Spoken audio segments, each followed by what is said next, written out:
Okay जी, ये chapter 4 है, Gregory मनकीफ की बुक है एक। ये ऑनलाइन बड़ी आराम से अवेलेबल है। गूगल के ऊपर अगर आप इसको गूगल करेंगे तो ये आराम से आ जाएगी, राइट। तो चले ठीक है, फिर हम इसको देखते हैं। ये सारी चीज़ें जो अभी स्क्रीन आपका चेंज हुआ है आ गई है सामने। जी जी, स्लाइड्स लगाइए ना। ओके ठीक है। अच्छा जी, ये अभी जो इस दफ़ा जो हम जो स्टार्ट करेंगे, इससे पहले आपने जो पढ़ा होगा इकोनॉमिक्स के अंदर, अगर आप थोड़ा सा रिकॉल करें कि कंज्यूमर बिहेवियर होगा, प्रोड्यूसर बिहेवियर होगा, जिसके अंदर जो है वो एक डिमांड कर्व जो है वो डिराइव किया जाता था। उसके अंदर एक बजट लाइन होती थी, इंडिफरेंस कर्व होता था। इसी तरह से जी कॉस्ट कर्व्स वगैरह भी होते थे, जिसके ज़रिए से सारा आपका सप्लाई कर्व जो होता था वो डिटरमिन होता था। तो हम जो है एक बेसिक, बिल्कुल जो एक डिमांड सप्लाई जो मार्केट फोर्सेस होती हैं, उससे हम जो है इसको स्टार्ट करेंगे। तो अ, हम स्टार्ट हो जाते हैं यहाँ से कि मार्केट एंड कंपटीशन। तो what is market and what is competition? तो market means a group of buyers and seller of a particular goods and services. Buyer as a group, और जो है सेलर एज ए ग्रुप। मतलब ये है कि market जाहिर है कि एक ऐसी जगह पर होगी, ऐसी प्लेस होगी। ये ज़रूरी नहीं है कि ये बिल्कुल कोई फिजिकल एक प्लेस हो। एक जाहिर है कि आजकल तो क्योंकि बहुत सारा बिजनेस और सर्विसेज जो होती हैं उनके लिए कोई पर्टिकुलर मार्केट नहीं होती है। तो वहाँ पर जी ग्रुप ऑफ बायर्स होंगे और ग्रुप ऑफ सेलर्स होंगे। तो ये जो है दो चीज़ों को डिटरमिन कर रहे होते हैं। बायर जो होते हैं वो कंज्यूमर होते हैं, तो वो जो कंजम्पशन होती है एक्चुअली उसकी डिमांड होती है। सेलर जो होते हैं उनको हम क्या कहेंगे? सप्लायर कहते हैं। अच्छा, सप्लाई जो है वो प्रोडक्शन को भी कहा जाता है कि जो चीज़ें प्रोड्यूस हो रही है एक्चुअली वही सप्लाई हो रही होगी। तो जो अगर मार्केट के अंदर कोई ज़रूरी नहीं कि कोई दुकान हो, वहाँ पर कोई शॉप्स हो या कोई मार्केट इस तरह की हो। जैसे फॉर एग्जांपल कि पूरी एक इंडस्ट्रियल एरिया है, वो भी एक तरह की जो है सप्लायर की मार्केट है। या पूरा एक शहर है, पूरा एक मुल्क है, इसको भी एक मार्केट के तौर पर तस्वुर किया जाता है। और बस ये है कि वो एक आउटलेट है स्वयं कि जहाँ से आप जो है चीज़ों को जाके ख़रीद सकते हैं। ये जो टोटल जो एक प्रोडक्शन है जो which is available for sale in any particular place, या कोई हाइपोथेटिकली किसी मार्केट के अंदर मौजूद है, तो वो एक्चुअली क्या कहला रही होती है? वो सप्लाई कहला रही होती है। कंपटीशन जो होती है मार्केट के अंदर एक्चुअली, ये बायर्स और सेलर्स की जो तादाद है मार्केट के अंदर, actually this is the main determinants of competitiveness of market. ठीक है। Many buyers and many sellers each has negligible impact on market place. अगर मार्केट के अंदर बहुत ज़्यादा बायर और बहुत ज़्यादा सेलर होंगे, तो इसका मतलब ये है कि वो मार्केट जो है कंपैरेटिव मार्केट कहलाएगी, या लेवल ऑफ कंपटीशन जो होगा वो बहुत ज़्यादा हाई होगा। और जब बहुत ज़्यादा हाई कंपटीशन होता है, तो इट मीन्स के जो सेलर है ना वो मार्केट की प्राइस को इफेक्ट कर सकता है, ना जो कंज्यूमर है वो, कोई एक इंडिविजुअल कंज्यूमर जो है या कोई एक इंडिविजुअल जो सेलर है, वो दोनों मार्केट के अंदर जो प्राइस जो चल रही है उस पे इम्पैक्ट नहीं कर सकते हैं, राइट। कि जैसे बहुत ज़्यादा सेलर हैं, अगर कोई एक प्राइस बढ़ा देगा तो इस डजेंट मीन कि जनाब सारे लोग जो है उसको बढ़ा देंगे, या एक कम कर देगा तो सारे लोग जो उसको कम कर देंगे। ऐसा नहीं होगा, इसलिए कि वो एक इंडिविजुअल जो है क्या कहते हैं मार्केट को इफेक्ट नहीं कर सकता। तो ये लेवल ऑफ कंपेरेटिवनेस को जाहिर कर रहा होता है। और परफेक्ट कंपैरेटिव मार्केट जो होती है उसकी जो है ये बेसिक अजम्पशन है कि there are large number of buyers and large numbers of seller. When we talk about large numbers mean there is no nothing कि जनाब आप कहा जाए कि ये दिस इज पर्टिकुलर कि नहीं जनाब 1000 से ज़्यादा है या 10,000 या मिलियन से ज़्यादा है। It means the number of buyers इतने हैं कि वो that doesn't impact the market prices. ठीक है ना, तो फिर जाहिर बात हम उसको कहेंगे कि लार्ज नंबर ऑफ बायर्स है। दूसरा जो इसका अजम्पशन होता है कंपैरेटिव मार्केट का, कि जितनी प्रोडक्ट्स हैं वो बिल्कुल सेम है, और जो लोग वो जो प्रोडक्ट बेच रहे हैं उनके अंदर जो है कोई फ़र्क नहीं है। वैसे तो आजकल के दौर के अंदर जो है ये चीज़ रियलिस्टिक नहीं लगती है, लेकिन कुछ चीज़ों के अंदर बिल्कुल रियलिटी जो है ये मौजूद होती है। फॉर एग्जांपल अगर हम जो है वो बात करें फ्रूट्स एंड वेजिटेबल्स की या एग्रीकल्चर प्रोडक्ट्स की, तो उसके अंदर ये चीज़ आपको नज़र आएगी कि वहाँ कोई ब्रांड या कोई इस तरह की चीज़ जो है इस तरह से बनाना कि वो बिल्कुल एक अलग चीज़ होगी और दूसरे ब्रांड की जो है वो बिल्कुल अलग चीज़ होगी, तो ऐसा होता नहीं है। और वो एक दूसरे के सब्स्टिट्यूट्स जो है क्या कहते हैं होते हैं कि एक दुकान के पर अगर कोई चीज़ मिल रही है, अगर पोटैटोज मिल रहे हैं तो दूसरा का पोटैटो, जाहिर बात है कि वो एक एक दूसरे का जो है वो एक शॉप टू शॉप जो है वो एक दूसरे के सब्स्टिट्यूट्स हैं। Buyers and sellers are so numerous that no one can affect the market price, जो मैंने आपको बताया। तो इस तरह की चीज़ों को ये कहते हैं कि they are all, either it is seller or buyer, both are price takers. They are not price makers. Whatever the price existing in the market, they actually take the prices as market prices. तो इस वजह से हम उनको जो है क्या कहते हैं, प्राइस टेकर जो है वो कह रहे Takers. होते हैं। Okay, Ji, then what is quantity demand? Now we quickly jump to the demand and law of demand and supply. Law of demand को हम पहले देख लेते हैं, इसके ऊपर जो हमने ये जो इसका दूसरा पार्ट है। If other things equal constant, when the price of a good rises the quantity demand of the goods falls, whenever the price falls the quantity demand rise. ये एक जर्नल जो है क्या कहते हैं, एक बिहेवियर है इसके ऊपर कि किसी भी चीज़ की प्राइस अगर जो है वो राइज हो रही होगी, बढ़ रही होगी, तो उसकी डिमांड जो है वो कम हो जाएगी। इसी तरह से अगर उसकी प्राइस जो है कम हो रही होगी तो फिर उसकी जो क्वांटिटी जो डिमांड है वो बढ़ जाएगी। तो ये एक लॉ ऑफ डिमांड जो है, इसके अंदर कोई पर्टिकुलर क्वांटिटी की बात नहीं हो रही होती, बल्कि डिफरेंट प्राइस लेवल के ऊपर जो डिफरेंट क्वांटिटी डिमांड की जा सकती है उसकी बात हो रही होती है। This is called law of demand. और किसी भी एक पर्टिकुलर प्राइस के ऊपर जो एक पर्टिकुलर जो आपकी जो क्वांटिटी डिमांड कर रहे होते हैं, this is actually called quantity demand.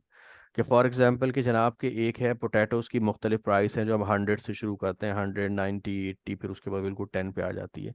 तो हर प्राइस लेवल के ऊपर एक एक क्वांटिटी, एक उसकी जो है क्या कहते हैं डिमांड होगी हर इंडिविजुअल की। तो इस वजह से वो जो है क्या कहते हैं जो टोटल डिमांड होगी तमाम इंडिविजुअल की, वो उस प्राइस के ऊपर जो होगी वो क्वांटिटी डिमांड जो है कहला रही होगी। और ये एक नेगेटिवली स्लोप है, अगर हम इसका जो है वो ग्राफ बना रहे होंगे, भी आएगा आगे, इसको हम बताएंगे। This is what Sam's demand schedule. Sam's एक हाइपोथेटिकल आदमी है, किसी को भी कर सकते हैं, डिमांड शेड्यूल है कि डिफरेंट प्राइसेस के ऊपर जो है वो एक जो एक चीज़ है, क्वांटिटी ऑफ लेट्स जो है वो डिमांड कर रहा है वो। इसमें देखें आपकी ये ज़ीरो प्राइस है तो उसके ऊपर 16 इसकी डिमांड है, 1 है तो कम हो गई, 2 है। एक्सक्यूज सर, जी। ये आप साइड्स में से पढ़ा रहे हैं तो आप प्लीज साइड्स चेंज कर दें, क्योंकि ये फर्स्ट साइड पे ही है अभी तक के टाइटल साइड पे ही है। अच्छा, जी अभी पहली स्लाइड है ये? मैं तो जी, अभी तकरीबन, तक ओह माय गॉड, अभी भी चेंज नहीं हुई? नहीं, अभी भी चेंज नहीं। अच्छा, एक मिनट ज़रा।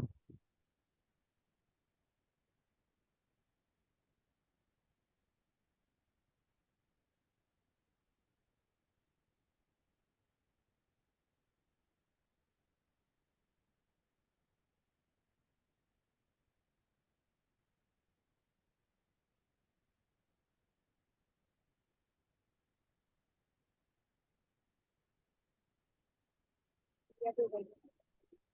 एक मिनट, मैं बता रहा हूँ अभी।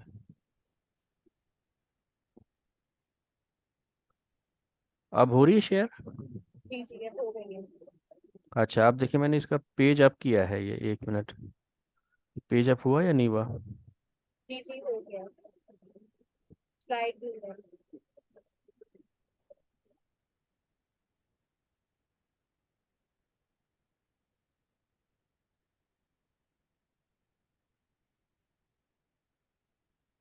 एक मिनट, ये मेरे पास चल नहीं रही है ये।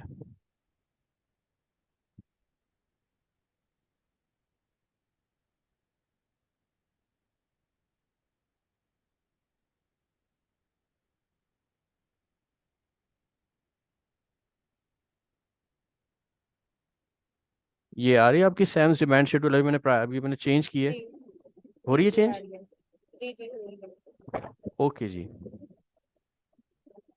राइट, ये quantity demand, law of demand मैंने आपको बता दिया था। Now this is Sam's demand schedule. और ये लेट्स की जो है क्या कहते हैं, ये लेट इसकी, ये इस जो है एक डिमांड शेड्यूल एक बना हुआ है। और ये डिफरेंट प्राइसेस के ऊपर ये है कि अगर फॉर एग्जांपल बिल्कुल ज़ीरो प्राइस है तो उसकी डिमांड 16 है, और जिस जिस तरह से प्राइस आप इंक्रीज करते जा रहे हैं 1 2 3 4 5 6, तो इसी तरह से उसकी जो है जो डिमांड है वो भी चेंज होती जा रही है। जब ज़ीरो से प्राइस बढ़ी तो डिमांड जो है 16 से 14 हो गई। इसी तरह से ये 3 से 4 हुई तो फिर ये 10 से 8 हो गई, फिर 5 हुई तो 6, और 6 के ऊपर जो ये बिल्कुल 4 हो गई। तो ये जो है एक नेगेटिव एक रिलेशनशिप आपको नज़र आ रहा है कि प्राइस बढ़ने की वजह से जो उसकी क्वांटिटी है वो चेंज, डिमांड जो है उसकी चेंज होती जा रही है।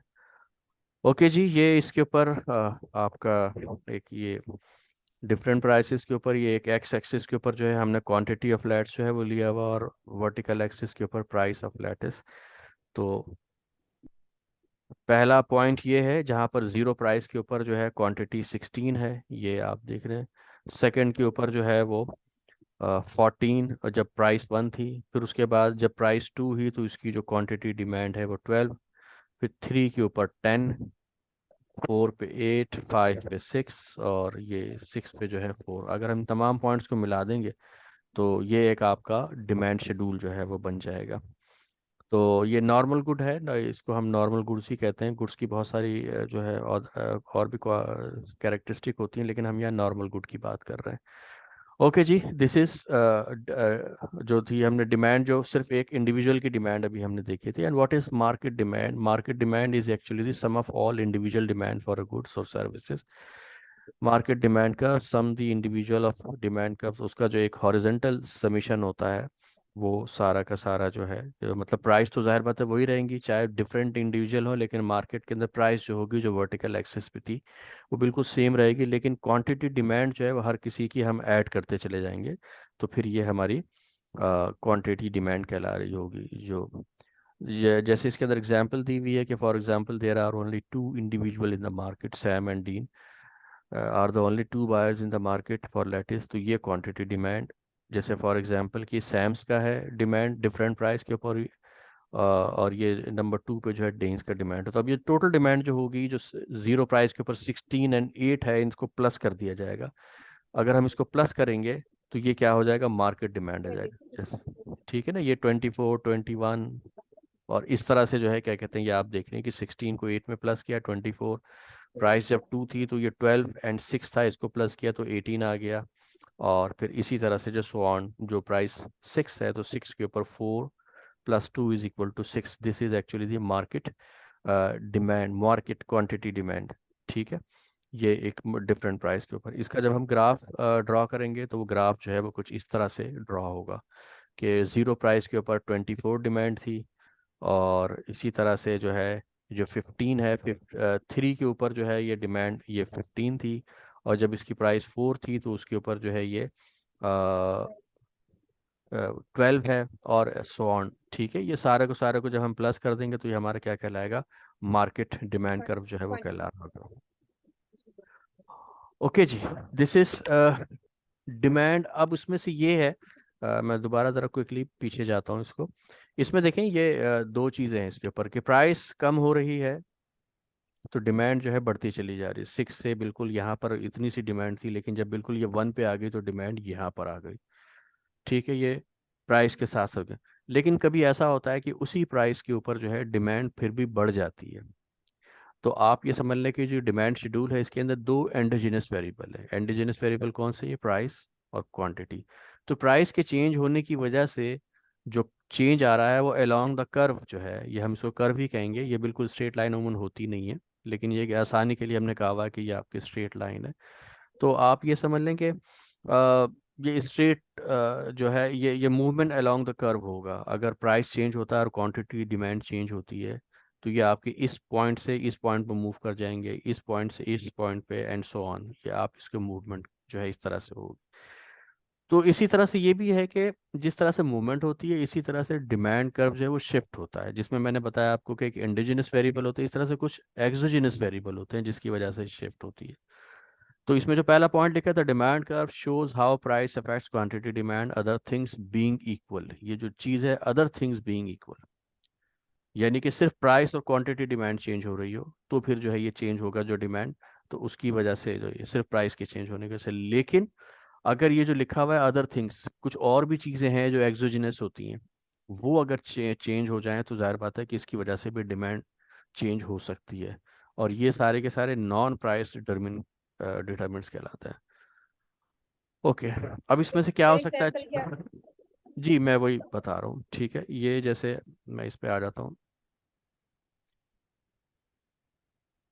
Number of buyers increases, market है, नंबर ऑफ बायर्स चेंज हो जाते हैं। जैसे फॉर एग्जांपल कि कोई सीज़न आता है, ईद का सीज़न आता है, नंबर ऑफ बायर्स जो है वो अचानक बढ़ जाते हैं। तो जाहिर है कि इसका मतलब ये है कि क्वांटिटी डिमांड इंक्रीज हो गई, हालांकि प्राइस तो वही रही थी इसके बावजूद भी। ये नहीं कि प्राइस कम हुआ है तो डिमांड जो है वो इंक्रीज हुई है, बल्कि बायर्स के बढ़ जाने की वजह से ये हो गई। उसी प्राइस के ऊपर जो पहले डिमांड की जा रही थी अब उससे ज़्यादा डिमांड की जा रही होगी, ठीक है। इसी तरह से ये है कि जब आपको रमज़ान ख़त्म हो जाता है या कुछ और आ जाता है तो नंबर ऑफ़ बायर्स जो होते हैं वो डिक्रीज़ हो जाते हैं। तो जाहिर बात इसका मतलब है कि क्वांटिटी डिमांड जो है उसकी डिक्रीज़ हो गई। या फिर ये है कि आपका फैशन चेंज हो जाता है, या फिर ये है कि आपका टेस्ट चेंज हो जाता है, या सीज़न चेंज हो जाता है, ठीक है। तो उसकी वजह से बायर रिड्यूस हो जाते हैं। जब बायर रिड्यूस हो जाते हैं तो फिर मिसाल के तौर पर यह है कि आप गर्मियों के अंदर जो है वो लेदर गारमेंट तो नहीं बेच सकते, ठीक है। तो इस वजह से जो है क्या कहते हैं कि वो डिमांड जो होगी वो उसकी वो बायर नंबर ऑफ बायर्स जो होंगे वो कम हो जाएंगे, ठीक है। ओके जी। अच्छा, अभी ये मैसेज आया अभी उसके ऊपर कि 10 मिनट रह गए शायद इसके ऊपर, लेकिन जैसे ये बंद होगा ना, आप मैं दोबारा करूँगा इसी को ही रीस्टार्ट, तो फिर ये आप उसको ज्वाइन कर लीजिएगा। ओके जी। Suppose the number of buyer increase, then each P and Q D will increase by 5 in this example. For example यहाँ पर ये है कि ये जो है ना इस तरह से ये देख रहे हैं आप, हर प्राइस के ऊपर जो है वो चेंज हो रहा है। इसका मतलब ये शिफ्ट हो गया, हालांकि प्राइस वही थी। पहले 6 के ऊपर जो डिमांड थी वो 6 थी, लेकिन अब जो है 6 के ऊपर जो डिमांड है वो बढ़ के 12 हो गई है, ठीक है। तो इस वजह से 1 मिनट जी। तो इस वजह से जो है आप देखें ये कर्व जो है बाहर शिफ्ट हो जाता है। तो ये एक्सोजिनस फैक्टर होंगे कोई जिसकी वजह से ये बाहर कर्व शिफ्ट हो जाता है। जो मैंने जैसे बताया कि नंबर ऑफ बायर जो है वो चेंज हो गए। जैसे एक एक एग्जांपल दे दूं मैं आपको कि मार्केट डिमांड कर्व क्या था, कि जिसके अंदर ये सैम्स का था और ये डीन का था। अब डीन उसके अंदर अब कोई एक और भी आ जाए मजीद, तो जाहिर बात है फिर क्या होगा, वो पहले ये था वो जाके आगे जो है वो शिफ्ट हो जाएगा, ठीक है। ओके, अब जो है दूसरी चीज़ क्या हो सकती है कि इनकम की वजह से अगर आपकी इनकम बढ़ जाती है तो जाहिर बात है आपकी डिमांड उसी प्राइस के ऊपर उस चीज़ की बढ़ जाएगी। If the good is a normal good, जो कमोडिटी एक नॉर्मल कमोडिटी है, other things constant, increase in the income leads to increase in the demand, जिसकी वजह से डिमांड कर्व जो होगा वो बाहर या राइट को शिफ्ट हो जाएगा, ठीक है। लेकिन अगर वो गुड इंफीरियर गुड है तो इनकम बढ़ेगी, तो उसकी वजह से आपकी डिमांड उसकी कम हो जाएगी। वो इंफीरियर गुड क्या हो सकती है, जिसके मैं इसको आपको एग्जांपल देता हूँ आपको, कि पहले आपकी इनकम कम थी, तो मिसाल के तौर पर यह है कि आप ब्रोकन राइस यूज़ कर रही थी, लेकिन आपकी इनकम बढ़ गई है तो बजाय ब्रोकन राइस यूज़ करने के आप बासमती राइस यूज़ कर रही होती। तो इस क्योंकि आपकी इनकम बढ़ गई है तो इट मीन्स कि अब जो ब्रोकन राइस है वो इंफीरियर कमोडिटी है, ठीक है, और वो नॉर्मल कमोडिटी है जिसको हम बासमती राइस कह रहे होते हैं, ठीक है। ये दूसरी चीज़ों के अंदर भी आ सकती है। फॉर एग्जांपल जैसे मैं कह दूं कि जनाब आपकी इनकम बढ़ गई है, पहले आप मोटरसाइकिल यूज़ किया करते थे, लेकिन या आप पब्लिक ट्रांसपोर्ट यूज़ किया करते थे, लेकिन अब आपकी इनकम बढ़ गई है और आपकी इतनी जो है क्या कहते हैं इनकम बढ़ चुकी है आपकी कि आप जो है अब एक कार अफोर्ड कर सकते हैं। तो इट मीन्स कि अब जो है कार आपके लिए नॉर्मल गुड है, लेकिन जो आपका ये है मोटरसाइकिल या जो आपके इंफीरियर पब्लिक है। ट्रांसपोर्ट है वो इन्फीरियर गुड होगी, ठीक है। तो इसकी वजह से जो है क्या कहते हैं, अगर नॉर्मल गुड है, इनकम आपकी इंक्रीज होगी तो क्या होगा, डिमांड कर्व आउटवर्ड शिफ्ट हो जाएगा, ठीक है। और अगर नॉर्मल गुड अगर इन्फीरियर गुड है तो जाहिर बात है कि वो फिर वो लेफ्टवर्ड या अंदर की तरफ शिफ्ट हो जाएगा वो। Price of related goods and substitute, कि इसमें सिर्फ इस वजह से डिमांड चेंज नहीं होती थी है कि जनाब सिर्फ उसी की प्राइस चेंज हुई है, बल्कि दूसरी की प्राइस चेंज होने की वजह से भी आप जो है किसी और की जो है क्या कहते हैं वो आपकी डिमांड चेंज हो जाती है। फॉर एग्जांपल अगर टमाटर जो है वो महंगे हो जाते हैं, ठीक है, 200 रुपये किलो तक पहुंच जाते हैं, 250 तक पहुंच जाते हैं, तो फिर आप क्या करते हैं, उसकी जगह पर आप दही को यूज़ कर रहे होते हैं, राइट। तो अब आप देखें दही की प्राइस हालांकि वही है, लेकिन उसकी डिमांड जो है वो इंक्रीज हो गई, और उसकी जो डिमांड इंक्रीज होनी थी वो ना इनकम की वजह से है, ना टेस्ट की वजह से, ना किसी और की वजह से, बल्कि जो ये सब्स्टिट्यूट जिसका है वो सब्स्टिट्यूट महंगे हो जाने की वजह से हुआ ये सारा। ठीक है ना। तो an increase in the price of one leads to an increase in the demand for others. तो ये जो है वो सब्स्टिट्यूट जो है वो होता है। इस तरह से और भी मुख्तलिफ चीज़ों की सब्स्टिट्यूट जो है वो हो सकते हैं, जैसे उन्होंने एग्जाम्पल के तौर पर पिज़्ज़ा और हैमबर्गर बताया हुआ इस पर। ठीक है, कोक और पेप्सी है, ये दूसरे के जो है क्या है, ये सब्स्टिट्यूट हैं। तो अगर एक की प्राइस बढ़ जाएगी तो या तो उसकी वजह से दूसरे की डिमांड जो है उसके ऊपर फ़र्क आ जाएगा। लैपटॉप, टैबलेट से म्यूज़िक, सीडी, म्यूज़िक डाउनलोड्स वगैरह, ये सारी चीज़ हो सकती है।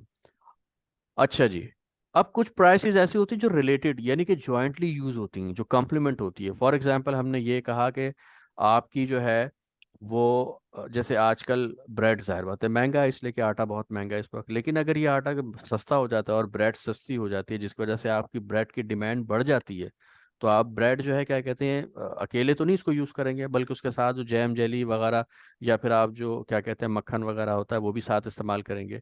तो प्राइस किसी और की चेंज हुई है, ठीक है, कि ब्रेड की चेंज हुई, ब्रेड की प्राइस मिसाल के तौर पर बढ़ गई जिसकी वजह से आपने ब्रेड का इस्तेमाल कम कर दिया। जब ब्रेड का इस्तेमाल कम कर दिया तो साथ साथ आपने मार्जरीन का या बटर का इस्तेमाल भी कम कर दिया, तो प्राइस किसी और की चेंज हुई थी, लेकिन क्योंकि जॉइंटली यूज जो है, जो आपका जो ये जो बटर वगैरह है ये इसके साथ यूज होता है, तो बटर की डिमांड कम हो गई। ठीक है ना। अब जैसे इसके अंदर कंप्यूटर्स एंड सॉफ्टवेयर को कहा हुआ, price of computer rises, people buy fewer computers if there is less software.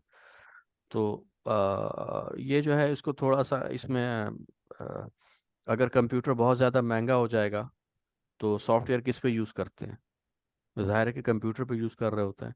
या चले हम सॉफ्टवेयर के बजाय ऐप्स कह देते हैं कि जो मोबाइल फ़ोन है ऐप्स हैं उसके। तो अब ये है कि वो जो ऐप्स आप लोग डाउनलोड करके उसके ऊपर जो है वो उसको कुछ प्राइस पे करनी पड़ती है, कुछ फ्री में भी अवेलेबल होते हैं। लेकिन ये है कि जब मोबाइल फ़ोन ही कम हो जाएंगे तो जाहिर है फिर वो सॉफ्टवेयर आप किस पे यूज़ करेंगे, तो उसकी डिमांड सॉफ्टवेयर की कम हो चुकी होगी। ठीक है। तो ये है, ये इस तरह से टेस्ट मैंने आपको बता दिया कि जाहिर बात है कि वो जो टेस्ट है इनकी तो डिमांड जो है वो अदर शिफ्ट, तो फिर वो भी जो है उसकी वजह से भी जो है हो जाएगा। ये टेस्ट जाहिर बात है कि वो सोसाइटी सोसाइटी जो है वो डिफर कर रहा होता है, वो अपने क्या कहते हैं जो उनका रहन सहन होता है या जो सोसाइटी होती है कल्चर के उसके ऊपर हिसाब से। सारा है, ठीक है ना। Expectation about the future, expectations की वजह से भी डिमांड कर्व शिफ्ट हो सकता है। फॉर एग्जांपल अगर किसी ने ये फोरसी किया कि प्राइस बढ़ने वाला है, ठीक है ना। हम्म। तो आज चीज़ जैसे फॉर एग्जांपल अगर ये हर 15 दिन के बाद पेट्रोल प्राइस का ऐलान होता है, हम्म। तो अगर ये है कि जैसे ही उनको पता लगता है कि आज प्राइस बढ़ने वाली है तो फौरन जो है वहाँ रश लग जाता है। इसका मतलब ये पेट्रोल पेट्रोल पंप्स के ऊपर क्यों, इसका मतलब ये है कि उन्होंने ये एक्सपेक्टेशन है उनकी कि ये प्राइस बढ़ने वाले हैं, तो वो कंजम्पशन अभी शुरू कर अभी से ही ले लेंगे, जी। मतलब उसी फौरी तौर पर डिमांड बढ़ जाएगी। हालांकि एक्सपेक्टेशन नहीं है, अब हो सकता है कि जी प्राइस जी। ना भी बढ़े, हो सकता है कि प्राइस कम भी हो जाए, लेकिन अगर उनकी एक्सपेक्टेशन ये है कि नहीं जनाब प्राइस कम होने जा रही है, तो वो उसकी डिमांड अचानक कम कर देंगे उसको। ठीक है ना। तो ये है कि फ्यूचर प्राइस एक्सपेक्टेशन की बुनियाद के ऊपर जो करंट डिमांड जो होती है वो एक्चुअली इफेक्ट हो रही होती है। ठीक है। तो ये एक जी। और है जिसकी वजह से आपका डिमांड कर्व या तो बाहर शिफ्ट हो जाएगा या फिर बिल्कुल अंदर लेफ्टवर्ड जो है वो शिफ्ट हो जाएगा। तो यही है variables and the influence that influence buyers. Variable कौन से, price of the goods represent, जो मैंने आपको बताया था कि सबसे पहला पॉइंट क्या है, price of the goods itself. अगर उसी प्राइस उसी प्रोडक्ट जिस प्रोडक्ट की हम डिमांड देख रहे हैं उसकी अगर प्राइस चेंज होती है तो फिर कर्व शिफ्ट नहीं होगा, बल्कि उसी कर्व के ऊपर जो है मूव कर रहे होंगे। लेकिन बाकी चीज़ें जिसके अंदर इनकम है, प्राइस ऑफ रिलेटेड गुड्स यानी substitute and hmm. Complementary goods जो होती हैं उसकी वजह से, हम्म। टेस्ट चेंज होने की वजह से, एक्ट्रेशन की वजह से या नंबर ऑफ बायर्स की वजह से, ये सारे की वजह से क्या होगा, डिमांड कर्व शिफ्ट होगा। ठीक है ना, अगर इनकम बढ़ गई तो बाहर, इनकम कम हुई है तो leftward. Price of related good का भी ऐसे ही है कि अगर जनाब कि ये थोड़ा सा एक और प्राइस ऑफ रिलेटेड गुड, कि अगर जो रिलेटेड गुड है सब्स्टिट्यूट है, अगर वो महंगी हो रही है तो फिर इसकी डिमांड बढ़ जाएगी। लेकिन अगर वो कम्प्लीमेंट्री गुड्स हैं जो कि जॉइंटली यूज़ होते हैं तो जाहिर बात है कि फिर वो किसी और की प्राइस बढ़ेगी लेकिन उसकी डिमांड जो है वो लेफ्ट पर शिफ्ट हो जाएगी। इसी तरह से टेस्ट और एक्सपेक्टेशन वगैरह है। ओके, इसको रहने दें, इस तरह से है। ओके जी, ये प्राइस ऑफ म्यूज़िक, ये जो आप ये समझ लें कि इन्होंने एक एग्जाम्पल के तौर पर ये एक सवाल था, draw demand curve for the music downloads what's happen to its in each of the following scenarios, price of iPods fall, price of music download falls, price of music CDs fall. जो हमें demand कर बनाया है वो music download का जो बनाना है। अच्छा, ये बिल्कुल आखिरी मिनट चल रहा है, इसको ये ख़त्म हो जाएगा अभी, तो हम यहीं से इंशाल्लाह इसको जो है वो स्टार्ट करेंगे, कि जिसमें आपके वर्टिकल एक्सिस के ऊपर प्राइस ऑफ म्यूज़िक डाउनलोड्स है और क्वांटिटी ऑफ म्यूज़िक डाउनलोड है।